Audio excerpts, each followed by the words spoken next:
Tonight on Supersize versus Superskinny, large helpings of tension as a portion-packing beauty queen. I can't really have any food all day. Swaps diets with a Superskinny tea addict. It tastes horrible. It's water.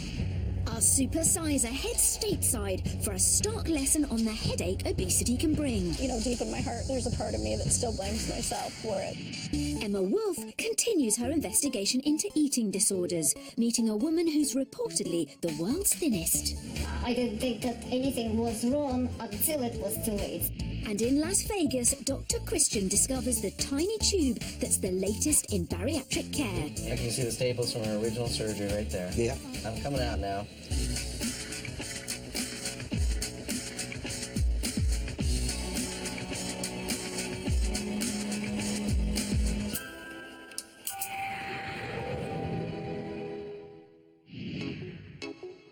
Over 70% of adults in England believe they're eating a diet that's quite healthy.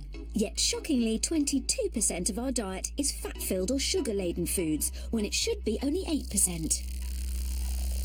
On top of that, the number of people in the UK diagnosed with eating disorders has increased by 15% since 2000. It's time to rethink our attitudes to food, and Dr. Christian's getting tough at his feeding clinic. I've brought together 16 people with some truly terrible eating habits. By pairing them up and getting them to swap diets in my feeding clinic, I'm hoping this is going to be just the tonic they need to turn their lives around. Okay, Charlene, come on forward. I'm going to pair you with Mick then. No. Hello, pleased to meet you. Angie. You're big. I know you're very tiny. What do you eat? A lot. Big meals. I drink about 25 cups of tea a day. Oh my gosh. With 5 sugars. 5 sugars? How many biscuits with it? No, nothing at all during the day. Well, I'm really embarrassed to give you my food. Big portions. Big, very big portions. I think I'm in trouble. Yeah. He drinks 25 cups of tea a day with 5 sugars in each one. It's crazy. It's like over 100 teaspoons of sugar a day. When I found out what size portions Charlene takes, it really, really scared me. And to go from small to extra, extra large, I'm terrified. Charlene is the queen of massive portions, whereas biker Mick survives on just 1 meal a day and endless cups of tea with sugar. I'm hoping that their time in the feeding clinic will show them just how extreme their diets really are. Mother of one, Charlene, tips the scales at 22 stone 3 pounds, and at just 24 years old, she's already morbidly obese.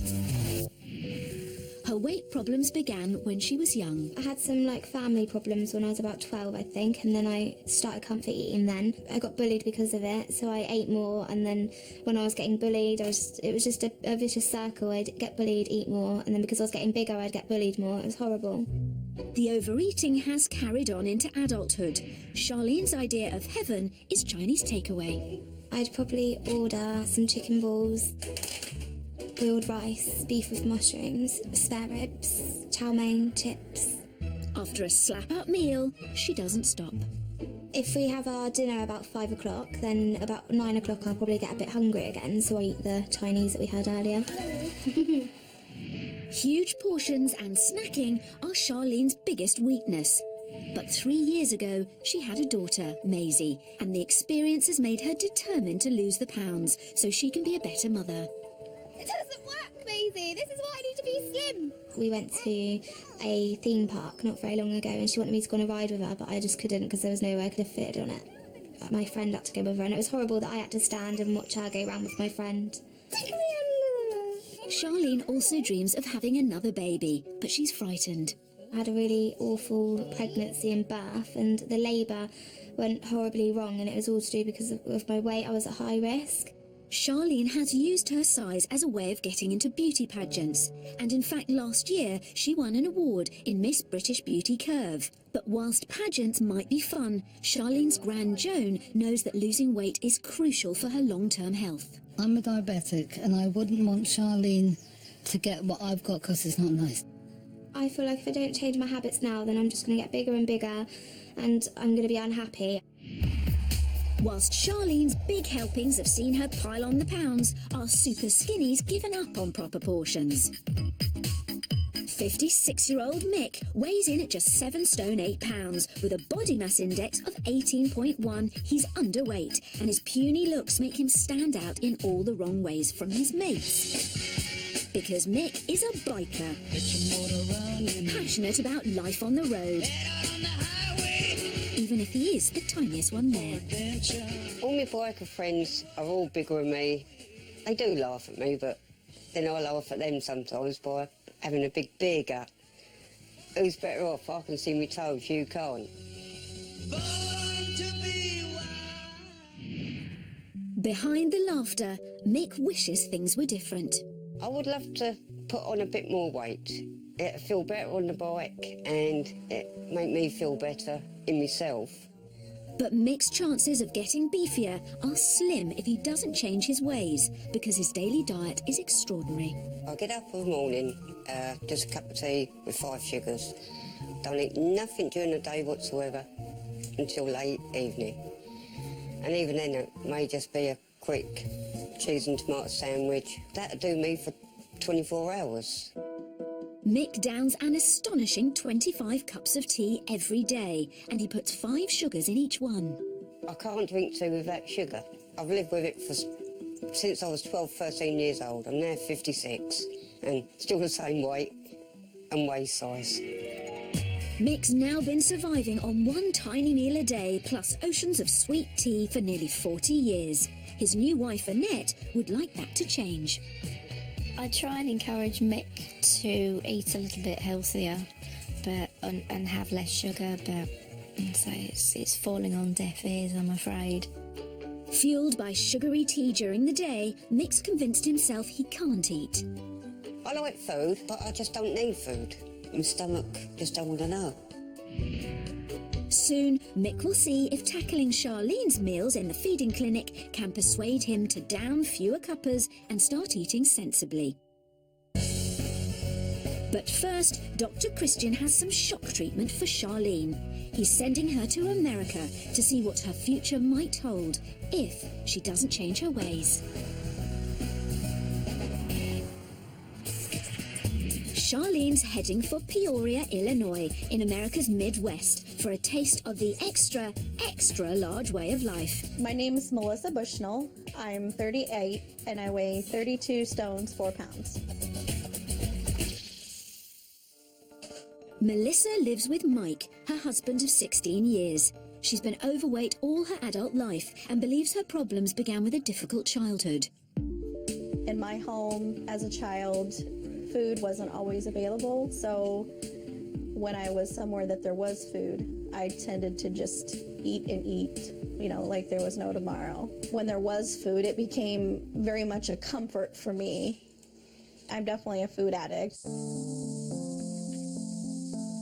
Melissa has developed weight-related health problems, which are serious and distressing. My back hurts pretty much constantly, and my knees tend to just give out. I literally just cry when I get out of bed. The pain is so great. Some days I just want to give up. I mean, it's tough watching her be in so much pain. It really is. I mean,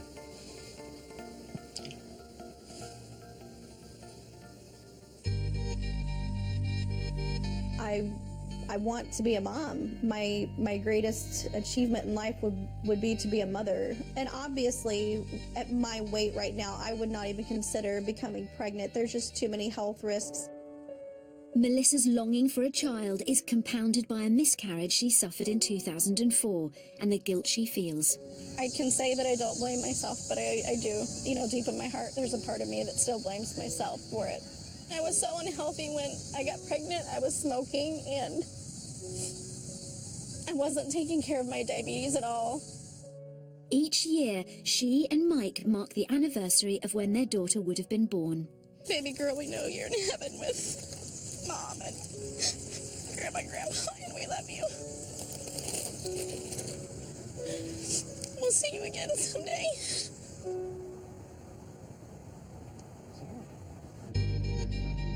Charlene's reflecting on her role as a mum, as it's her first big trip away from daughter Maisie. she's determined to stay positive. Yeah, I think it will definitely be worth it. I'm sure Maisie will be very happy when she's got a slim mummy that can run around with her.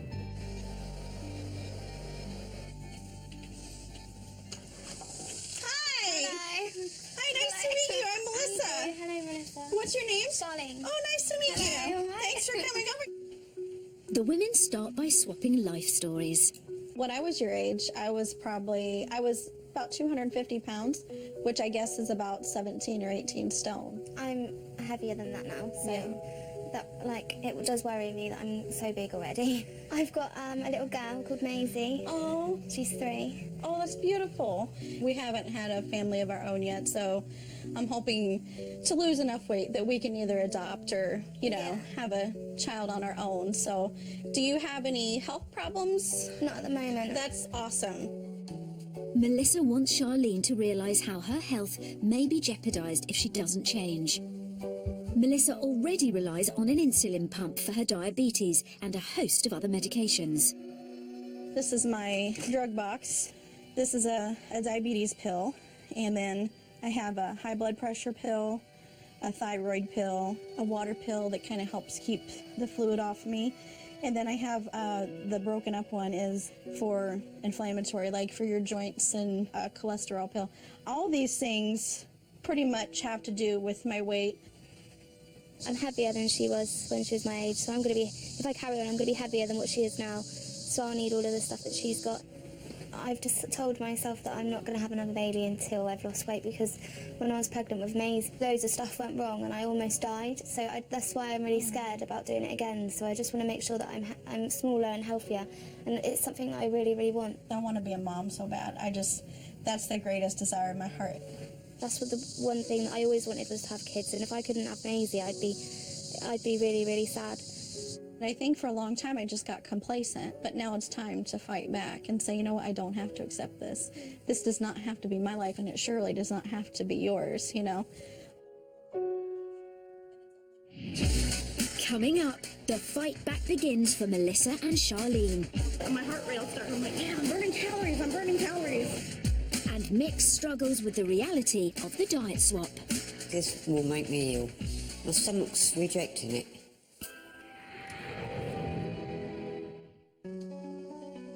"24-year-old Charlene weighs a supersized 22 stone 3. She's travelled to America's Midwest to see what her future could be if she doesn't act soon. We'll have a good time. We'll have a good swim. Her US hostess is Melissa, who's over 32 stone. Melissa is trying to lose weight and improve her health to prepare for having a baby. Part of her exercise plan is Aqua Tai Chi. Water provides support for people with back and joint problems like Melissa. My heart rate will start. I'm like, man, I'm burning calories. And it's better than being on land and running on the treadmill so you feel like you're going to fall off, As the two compare notes, Dr. Christian is en route to Peoria to meet them, hoping they've clicked. I've paired Charlene and Melissa together for really one thing that they have in common, and that is children. Melissa would love to have children, Charlene would love to have another, but for both of them, their weight is holding them back. Just as he hoped, the desire for children is bonding the women. I just know I want to be a mommy no matter how it happens. And, part of that is that I know I have to lose weight so that I'm healthy enough to care for a child. For Charlene, longing for a second child, it could be a timely message. And Dr. Christian's come to make sure she gets it. Hello. Hi. How are you, Charlene? Hello. Nice to see you. Hi, Melissa. Nice to meet you. I'm Christian, the strange doctor from England. Dr. Christian wants to understand how Melissa's experience of miscarriage is affecting her. I was not taking good care of myself, and I was taking care of my mom. She was dying at the time with liver failure, and so I was taking care of her when I got pregnant, and I was taking care of someone else when I should have been taking care of myself. And I was so happy, to find out I was pregnant 3 days after Christmas, and then to lose the baby was just the most awful thing in my life. I don't think we can say that your miscarriage was a result of your weight. I don't think that would be fair at all. But there is a very important message here, and that is pregnancies when you are obese or overweight are so much harder. So that's why it's really important that you guys are working hard at this. If I can help her to not get to where I am when she's my age, then my job is done. Charlene's trip to the US is at a close, and it's made a big impression. Yeah, definitely going to make some changes. This is the most positive that I've been about losing weight, and this has helped me, and this is always going to stick in my mind, meeting Melissa. Back in the UK, it's time to see if Charlene can put the lessons of her visit to Melissa into practice in Dr. Christian's feeding clinic. There, she'll swap diets with Mick, the biker. At just 7 stone 8, Mick survives almost entirely on sugary tea. He's underweight and his diet could have serious consequences. I mean, looking through your food diary, I have to say, I wondered if there'd been a mistake. Because you just live on tea. It's all you live on. I mean, you're getting through, what, 25, 30 cups of tea a day? Easy. I only go by what my stomach tells me. If it wasn't hungry, then I just carried on as normal. You're getting about 2,400 or so calories a day. But 2,000 of those 2,400 calories is just from the sugar you're putting in your tea. That's phenomenal. I've never seen that before in anyone's diet. Now, you've got to find 2,000 calories in food and not in sugar in tea anymore. I'm more than happy to give this a try, 100%. Go for it. Nice to see you. Thank you very much. Thank you. Bye. While Mick relies on sugar for calories, Charlene turns to big portions and snacking. Her daily intake of over 3,000 calories has left her with a body mass index of 48.6, when it should be under 25. So, I last saw you in America. Have you made any changes since you got back? Yeah, definitely. What have you done? I've cut down on snacking. Good. I've tried to have smaller portions. Your risk of developing diabetes currently is about 80 times higher. Every pound that you lose will bring that risk down. I think you're going to find it quite hard work. I'm afraid to say that now, but remember, it is all for the greater good. Yeah. Okay, nice to see you, Charlene. Best of luck. Okay, bye-bye. The diet swap begins with breakfast. Mick's morning quota of 7 sugary teas is a challenge for Charlene. She doesn't usually drink tea at all. Do you not get hungry? No. As long as I have me tea with my 5 sugars. Mick has a large bowl of sweetened cornflakes and a thick slice of buttered toast. This is 35 teaspoons of sugars right here. After just a few mouthfuls of cereal, Mick's in trouble. I'm struggling through this at the moment. Charlene's not happy with her breakfast either. I actually feel a little bit sick, just because it's so sugary. Are you going to try any of the toast? I'm absolutely full. You're full already, it's crazy. What I've eaten this morning will do me until tomorrow night. Charlene downs 5 full mugs of tea before giving up. I can't believe that he has that much sugar. Like, that's crazy. I can't believe he's not got diabetes or he's not unwell.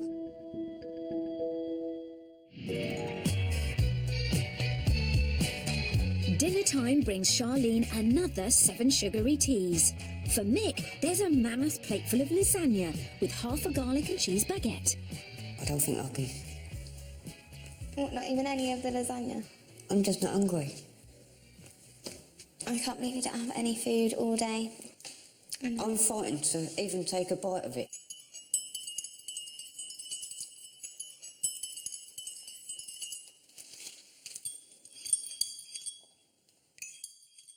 I can't eat this. This will make me ill.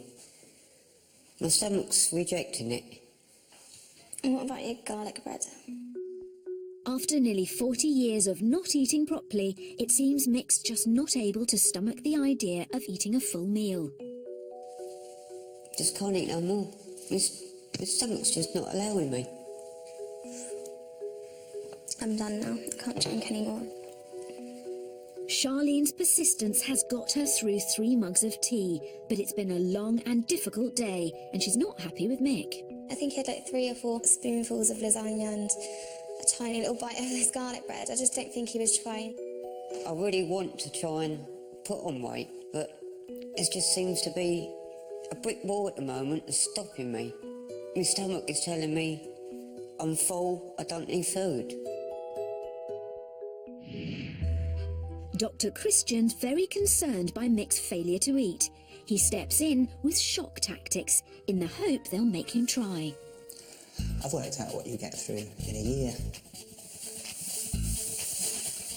154 kilos of sugar in a year.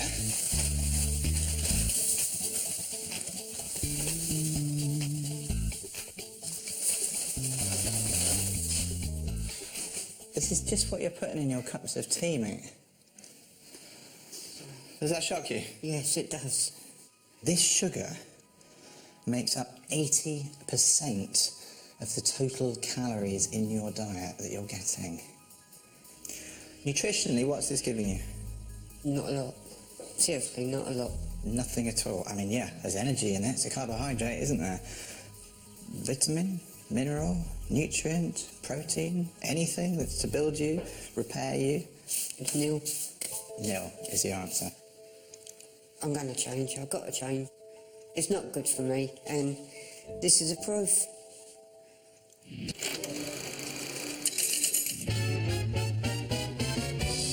The 40 million visitors who come here to Las Vegas every year come for the entertainment, the gambling, the food, and the excess.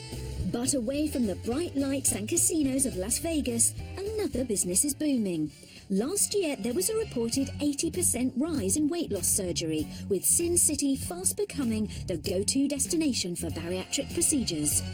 As Las Vegas becomes America's capital for bariatric surgery, more and more techniques are being tried and tested to make surgery and recovery times quicker and life generally easier for the patients. With a near doubling of business over the last year, here at Blossom Bariatrics on the outskirts of Vegas, they're pioneering a new way of checking up after a lap band has been fitted or after a gastric bypass. 41-year-old Bridget is visiting the clinic to undergo this groundbreaking procedure that will see how her stomach is faring after major weight loss surgery. So, Bridget, you're coming in to have what done today? I'm coming in to have a TNE done. TNE, transnasal endoscopy. Yeah. So a little tube up the nose, down into your tummy. To see how things are doing in there, making sure I don't have any ulcers. Are you worried about it? Oh yeah, I'm nervous about it. Okay, I'll hold your hand, all right? 10 years ago, Bridget weighed 22 stone, which was dangerously affecting her health. I was borderline diabetes. I had severe feet and knee pain where I was getting injections. After opting for gastric bypass surgery in which her stomach was stapled, restricting the volume of food she could eat, she managed to shed a massive 10 stone in just 1 year. It was a good thing for you then, the bypass? I think Haven't so. put the weight back on? I think so. No, I haven't put the weight back on, but it takes work. The surgeries are only a tool, and you do have to commit to learning a new healthy lifestyle habit. Dr. Thomas Umbach is one of the USA's leading figures in bariatric surgery and founder of Blossom Bariatrics. Today, he's using the latest generation of miniature cable cameras to examine Bridget's previous surgery and the condition of her stomach by threading it down her nose. Same size as your straw. Okay. Okay? So what we'll do is we'll sneak in the nostril there, and we'll drop into the top of the mouth, and we'll go down into the esophagus. Okay? This aftercare tool will help explore and detect any potential underlying problems, such as ruptures or ulcers. By going through the nose and not through the mouth, the gag reflex and possible nausea is avoided. View the vocal cords there. Yeah. Its size and flexibility means there's no need for Bridget to be sedated, and she's awake throughout the whole procedure. I want to see. What you're looking at? Well, we're at the bottom of her gastric bypass pouch. In fact, you can see the staples from her original surgery right there. Yeah. No major ulcers, no major problems. Looks good all the way around. After a relatively painless 12 minutes, Bridget is given the all clear. I'm coming out now. Okay, all done. How was that, Bridget? It was fine. I want coffee. This procedure really was very simple, actually, wasn't it? So compared to having a proper endoscopy, one of those great fixed tubes that you have to swallow, technology's made this easier for you and a lot easier for the patient. Oh, exactly. 10 years ago, it would have been a tube the size of my thumb, probably. Yeah. And we would have had to have an anesthesiologist here, it would have been done in the hospital. So absolutely, we do it here and it takes 5 minutes. And obviously all of this technology you need, because here in Las Vegas, you've got a lot of demand for this sort of thing, right? Yes, we're using it to help our patients, which is what it's all about. Although new technology is making bariatric procedures quicker and more successful, when it comes to weight loss, there's still no substitute for healthy eating. It's the next day at the feeding clinic. Mick has only a glass of fizzy water and 3 slices of toast to contend with. Charlene's got through 18 mugs of super sweet tea, only to be confronted with 8 more. I've had a sugar overload, like, my head hurts so bad, I don't even think I can stomach it.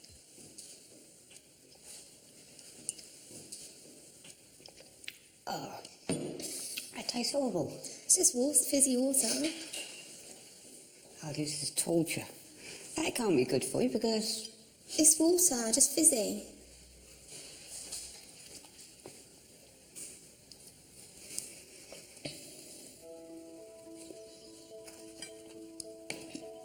I can't eat no more. I'm beaten again. Mick's still struggling, but Charlene's not letting him off the hook. I think you could try a little bit more. Just that tiny, it's a tiny little bit. My stomach just don't want to know. Charlene's given the swap her all, but her 23rd cup of sweet tea is one too many. I feel really, really, really sick.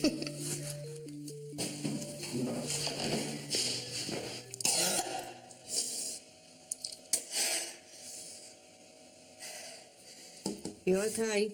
Yeah. Let's get you a glass of water. Hold on. The fact that his diet has literally made Charlene sick makes Mick realise how hard Charlene has been trying to fulfil the diet swap. Truthfully, I don't think I'm trying as hard as Charlene, but my brain's saying do it, but my stomach is telling me no. I don't think he's trying, and it makes me really, really angry when people get given opportunities like this to get some help and they don't take it. Lunchtime, and Mick needs to show much more commitment to the diet swap. That means making a serious effort with her mega portion of lasagna, chips, 2 big hunks of cheesy bread, 2 bags of crisps, and 2 chocolate biscuit bars. I know I said I'd try, but this is frightening me. Because there's so much. Yeah. After 3 bites of lasagna, 1 chip, 1 piece of chocolate, and a sip of water, Mick's had enough. I'm absolutely full. My stomach's just not allowing the food to go down. Charlene's been unable to face any tea for the first time in the swap, but she's more frustrated with Mick. He needs to change his mindset that he's here because he wants to be, not because I want him to eat the food. I'm disappointed that Mick just isn't trying hard enough with the diet swap. And most worryingly of all, I don't think he believes that he can do it. Even with Charlene supporting him, he's still resisting. And this doesn't bode well for once he gets back home on his healthy eating plan.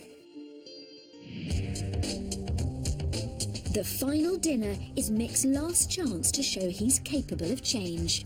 But he's facing an overwhelming portion of kebab, chips, pitta, cake, donuts and sweets. Charlene gets her first item of solid food in 2 days, but she's ambivalent about her sandwich. I actually thought you were just going to give me tea again, so I'm quite excited that there's food there, but I'm not hungry. And the tea is not welcome. I can't even try to drink it just because the thought of it is making me feel ill. It seems Mick's got the message about replacing sugar with proper food, and for the very first time, he makes a real effort. I say I'm going to try and change, so I will try and eat. He manages a modest but respectable portion of chips, meat, sauce, and even some fizzy water. I have eaten a bit more than I first come in, but I'm just pushing it and pushing it and pushing it, like I said I would. I just want you to get the most out of it, just like I have been. So I've been pushing you to eat more. You've been doing it for my own good. Mm-hmm. And I needed that push. Yeah. I really did. And without that push, I wouldn't be eating. It's late in the swap, but it is a huge step forward for Mick. And for Charlene, watching him struggle with her big portions and snacks has redoubled her resolve to change. So I'm going to cut out all of my snacks and just have 3 meals a day, small meals. Both going to get there in the end. With the swap complete, Dr. Christian hands over the information Mick and Charlene need for healthier eating when they get home. Give it your best, and both of you, best of luck. Thank you very much. Charlene's eating plan will give her 2,000 calories a day, around 1,000 less than at present. They'll come from a balance of starchy foods, fruit and veg, low-fat dairy products, and lean proteins such as chicken, egg and pulses. Mick's plan provides 2,800 calories a day, which should see him gain around £1 per fortnight. His diet will be made up of the same balanced food groups as Charlene's. He's also allowed occasional fatty or sugary treats, but encouraged to try more nutritious snacks such as nuts and dried fruit. Mick and Charlene's time in the feeding clinic is over. I have enjoyed my time here, and I'm definitely going to cut out my snacks and have smaller portions. Mick has helped me, and I'm glad that I was paired with him now. I'm going to cut down on my tea, and I'm going to start eating more. Hopefully, I can start putting on the weight I would like to put on. Here in my hand, I've got my diet, and I'm going to follow 100%. This is my Bible from now on. Thank you. Mick and Charlene now have just under 2 months before they come back to the feeding clinic to step on the scales.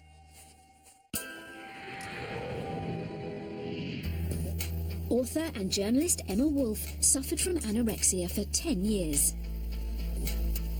I thought there would be a massive hole in my life when I recovered from anorexia, but there isn't a hole. Everything else just expands to fill the gap, and it feels wonderful to finally got rid of the millstone around my neck. 1 in 20 teenagers are believed to have anorexia, and sadly out of these, nearly half will battle with the condition for their entire lives. Tonight, Emma is meeting a woman who has never recovered from disordered eating and is reported to be the world's thinnest woman. 40-year-old Valeria Levitin weighs no more than a small child and has been struggling with disordered eating for over 20 years. I was born and raised in Moscow, Russia. I was never a very fat child, but I was never a slim child. My mother was strict, she was demanding. She didn't want me to struggle with my weight when I grew up, so she wanted me to control a little bit my eating. When you're always a little controlled about what you eat and how much when you're a child, it sticks with you for the rest of your life. In her teens, Valeria's family moved to America, and she believes that being uprooted at a young age may also have contributed to her eating disorder. You want to be accepted and liked by your new peers, and the thin girls are more popular than the girls that are slightly bigger. And so I wanted to be a little slimmer. In her early 20s, Valeria took part in a beauty pageant where she gained newfound confidence from being told how great she looked.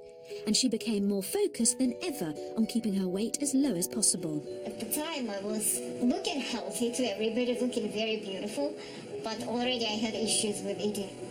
Where does an eating disorder start and an innocent diet ends? I didn't think that anything was wrong until it was too late.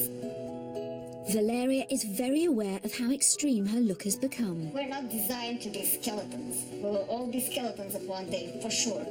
But we're not supposed to live like skeletons. Being this thin is not the greatest feeling in the world because people repulse when it's you. As a warning to others, Valeria wants to share her story.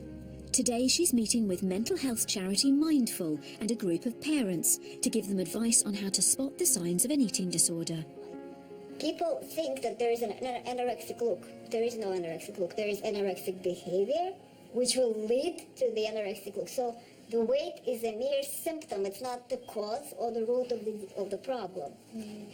How would a parent spot them early signs? Any kind of obsessive behavior with food, whether it's all of a sudden they start selecting very carefully or cutting out certain things. How would you suggest a parent approach their child if they were worried about their eating or suspected that they might have problems? I think it should start much earlier. It should be part of upbringing, part of healthy upbringing.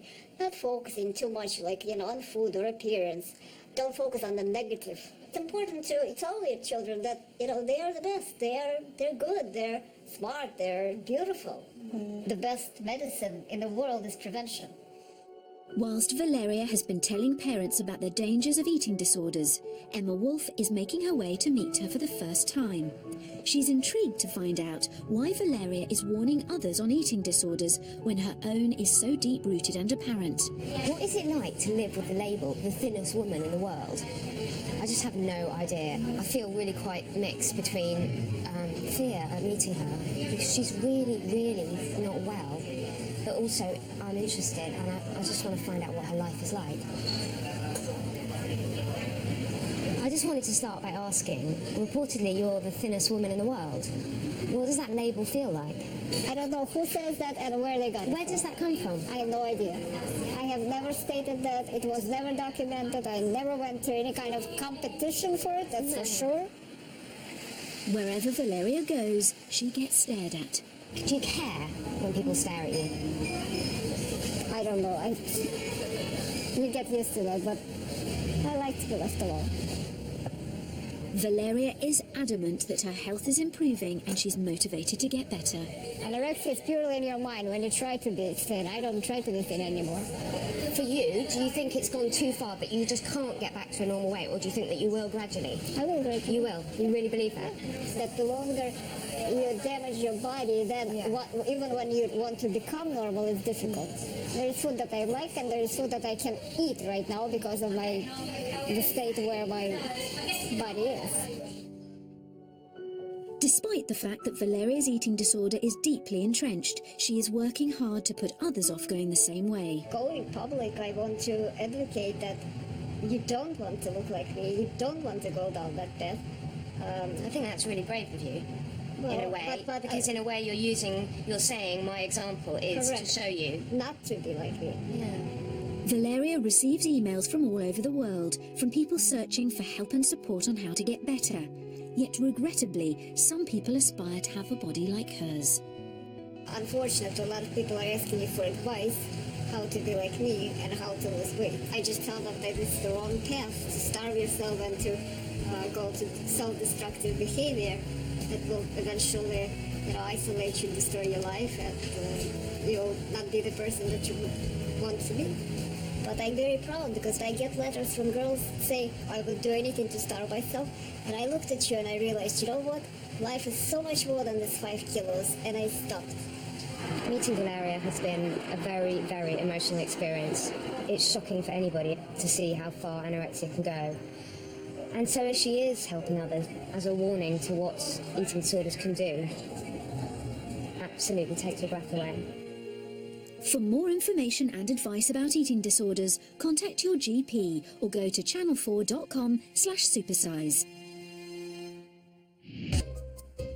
Just under 2 months ago, Dr. Christian gave healthy eating plans to Charlene, Queen of the Mega Portion, and Mick, a tea junkie. Today, they're back at the clinic for a progress check. I'm feeling nervous about the weigh-in today, just because I hope it's what I'm expecting.